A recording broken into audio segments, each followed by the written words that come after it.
Dear the Brotherhood of Steel, I know what you did. I'm not gonna beat around the bush, that's what the weekends are for. No, I'm gonna come right out and say it.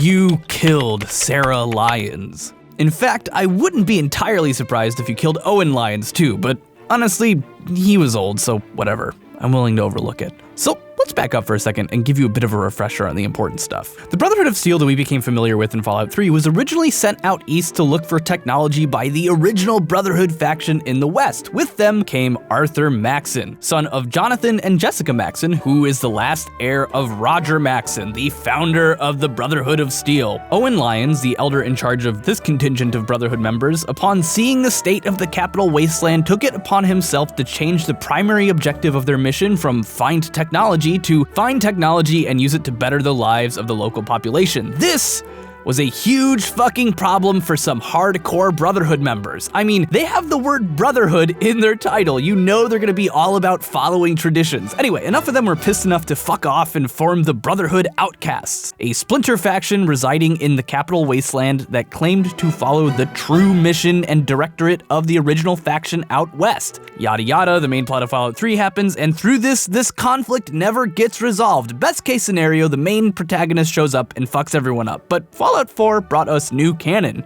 There's a terminal on the Pridwin that mentions what happened between Fallout 3 and Fallout 4. Owen Lyons dies pretty successfully, and his daughter Sarah becomes the next leader of the Brotherhood of Steel. Then she dies in combat, and the Brotherhood hops from one ineffectual leader to the next. Nobody wrote their names down because fuck documentation, I guess. Anyway, eventually King Arthur Pendragon makes a name for himself and ascends to the throne and unites all of Britain under his banner. Oh, shit. I accidentally put that in the wrong place in the script. I guess this is the part where I can talk about how Arthur Maxson is King Arthur, though, right? I mean, I already dropped that reveal. Stupid, Austin, stupid!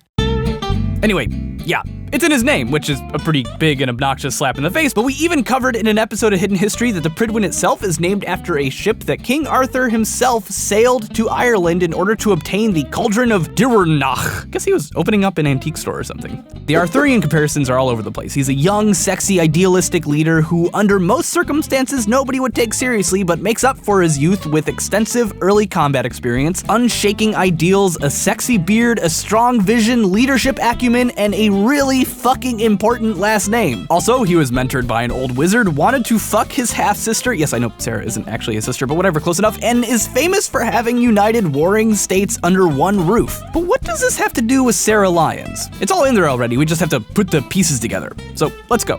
Let's start with the terminal entries, which honestly seem a bit bleached to me. This could be because of an internal conspiracy and history being written by the victors, or it could be because the assassination plot was so airtight that they didn't leave enough evidence for a scribe to take notice. The first introductory terminal entry talks about the faction split between the outcasts and the main contingent, and mentions that there were folk who wanted to reintegrate them in spite of their philosophical differences, which seems to indicate that support for the Lyons philosophy was waning, which is no surprise given the way things were left in Fallout 3. The Brotherhood of Steel single-handedly decided to shoulder the responsibilities of maintenance and distribution of clean water to the wasteland, and it's pretty clear that they weren't doing the greatest job. Plus, some members were bold enough, even during the peak of Lyons support, to say that they didn't agree with the direction that they were going. There were outcast sympathizers in the Brotherhood of Steel. But Owen Lyons was old. Really old. You can have patience on an issue when you know the person behind it is gonna die like any day now.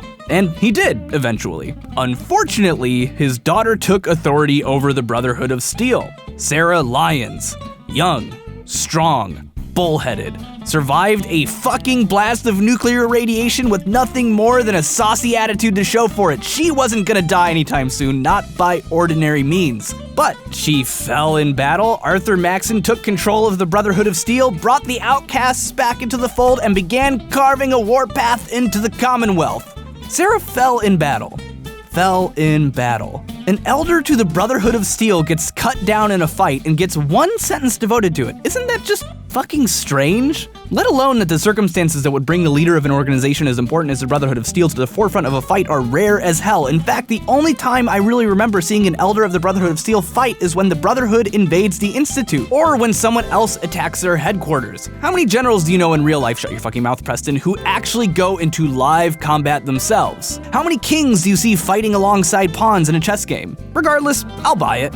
Sarah was pretty trigger happy, but so what? She died, who gives a shit? Well, this is where Arthurian legends become important. Uther Pendragon was the father of King Arthur and the man who occupied the throne before him. He fought in many wars, but was never quite capable of conquering and uniting all of Britain and Europe. However, in the Historia Regum Britanniae, he was a pretty badass king nevertheless, with a lot of folk who didn't want him in charge and were willing to do anything to unseat him or see him beheaded. Uther's biggest wars near the end of his life was against the Saxons, a group of Germanic tribes that were once his biggest allies. He fell ill during this fight against those who were once his friends, but instead of losing, it just made him more badass because, I don't know, Red Bull or something. He even killed the son of his biggest enemy in combat while basically having the plague. Anyway, the Saxons couldn't beat him, like, at all. So, they poisoned an entire river near his camp. Uther drinks from it and fucking dies. Arthur eventually ascends the throne, wins all the wars his father lost, unites all of Britain, conquers the Saxons, and goes on to found the first medieval antique store featuring the Holy Grail and the Cauldron of Dunois. Granted, Sarah Lyons isn't Arthur Maxon's father, but she was his predecessor, one who fought heated wars against those she once thought to be her closest friends. She was unstoppable in battle, like Uther, and a lot of people stood to gain from her death, even those who normally would have called her an ally. And, like Uther, once she croaked, the Arthur who came after was honestly kind of awesome for everybody. We may never know for certain whether or not you killed Sarah Lyons' Brotherhood of Steel, but the truth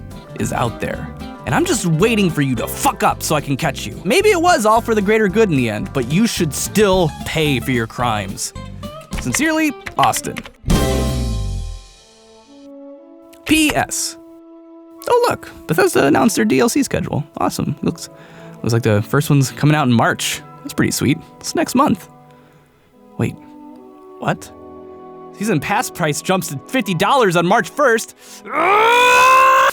I hope you liked this video. If you liked it, you should hit the like button and subscribe to our channel if you haven't yet. If you really liked it, you should head over to our Patreon page and contribute whatever you can so we can make more videos like these.